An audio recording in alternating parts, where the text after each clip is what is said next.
inihaw na octopus na ito, agad niyang nilantakan kahit umuusok-usok pa. Ganti na po. Inihaw. Sa tuwing sabaw ang kanyang titirahin, parang vacuum kung kanya itong sipsipin. At kahit pa halos mabilaukan na, tuloy pa rin ang pagsimot niya sa giant isda. Grabe ka ba? Ay, mga idol, kain tayo mga idol. Kung lumantak siya sa kanyang mukbang videos, akala mo wala nang bukas.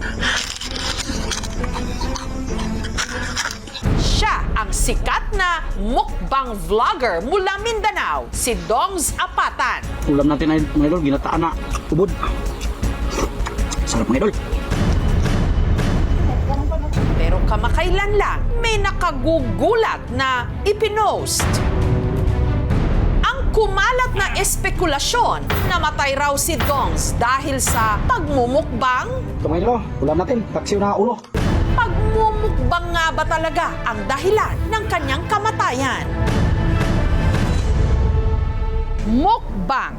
Yan ang naging bukang bibig para sa mabilisan at maramihang pagtsibog sa kung ano-anong pagkain na ginagawa ring content sa social media. Ayon sa mga kumalat online, ang video raw na ito ang dumali kay Dongs, Mga idol, kain tayo mga idol. Ito ulam natin mga idol, ulo ng baka. kung saan makikita siyang bumabanat ng pinakuluang buong ulo ng baka. Sobrang lambot mga idol. Ang balat ng baka na puno ng taba, isinausaw niya sa suka. Pati mata ng baka, hindi niya pinatawad. Mata. Sa dulo ng video, makikitang ang kalahati ng ulo ng baka, sinimot pa niya.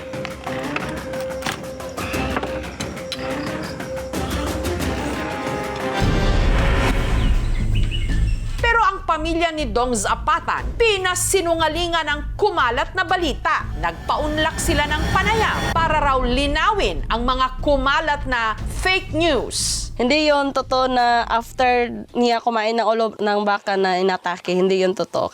Anila, June 13 namatay si Dongs. Gayong June 1 pa raw ito nagmukbang ng ulo ng baka. Kasi yung ulo ng baka is weeks pa yon before siya inatake. Hindi yon isang kain lang, ubos agad. 3 days po yung kinakain niya. Hindi yon ang dahilan na inatake siya. Gayunman, nag-shoot pa rin daw si Dongs ng content nung araw na siya'y abutan. Ay mga idol, ito mukbangin natin yung mga idol. Oh, ito. Oh, fried chicken. Katulad ng iba niyang videos, wala pa ring awat dito si Dongs sa pagngasab sa isang tumpok ng pritong manok. Pero sa video, mapapansing parang may iniinda na siya.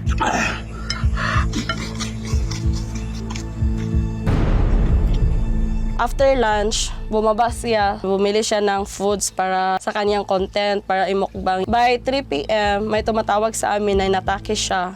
Si Dongs na isugod pa sa ospital pero makalipas ang 9 na oras, tuluyan na siyang namatay. Maraming salamat sa inyong lahat. Hantod gani karon murag dili na kamudawat ba nga nawala na siya kay siya may magkatabang sa mo. Ingon siya nga iyang pa-eskwelahan niyang mga anak. Miss ko na siya eh. Hindi ko siya masyadong makikita eh. Masakit talaga sa amin kasi yung pagkakilala namin sa manoy namin is masiyahin, mapagbigay. Taong 2019, nung nagsimulang mag-vlog ang construction worker na si Dongs, Ay mga idol, daming unggoy dito mga idol. Oh. ang madalas niya noong i-content, charity works. Oh, sige. Pero dahil napansin daw niyang mabilis maka-generate ng views ang mukbang videos, ito ang kanyang kinarir. Ang salitang mukbang nanggaling sa dalawang Korean words. Mok yun, ibig sabihin ito, to eat. Bang nanggaling sa bangsong, ibig sabihin to show. Naging uso ito sa South Korea dahil dumadami noong mga panahon na yun ang mga taong namumuhay mag-isa. So, kapag nanonood sila, nag-enjoy nila habang kumakain yung naandun sa video, nagkakaroon sila ng parasocial relationship. relationship. They're doing it for entertainment. Kumbaga, nagugustuhan ng mga tao kung na makita na kaya nilang kumain na sandamakmak. Ang kinita ni Dongs, ipinantustos niya sa pangangailangan ng 3 niyang mga anak. Hiwalay na kasi sila ng kanyang misis. Siya yung breadwinner dito sa bahay. At nasa lahi na raw talaga nila Dongs ang pagkakaroon ng alta presyon. High blood ka po ko, high blood ko. Basta ko. Taong 2021, nagkasintomas na raw siya nito. Palaging sinasabi na masakit yung kanyang dito.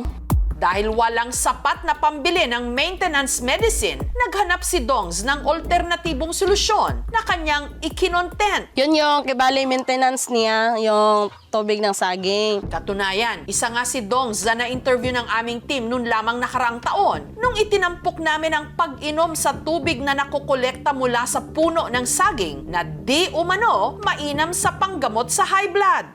Balutan natin yung plastic para walang insekto na makapasok. Hindi na ako nahihilo, kaya parang gumaan ang pakiramdam ko. Pagpunta ko doon, yung dugo ko 140/90. Sabi ko, mabisa talaga. Wala pang pag-aaral na nakakapagsabi na ang tubig mula sa mga puno ng saging ay may medicinal properties dahil walang clinical trial ang nag-e-explore pa nito as of now. 2 months ago ata yun, sabi niya, okay na daw siya. Yung dugo niya, normal na. Oo, kaya tumigil siya na uminom ng tubig ng saging. Pinagsabihan namin, huwag ka masyadong kumakain ng mataba para iwas high blood. Ang sagot lang niya sa amin ay for videos lang, para maraming kita daw.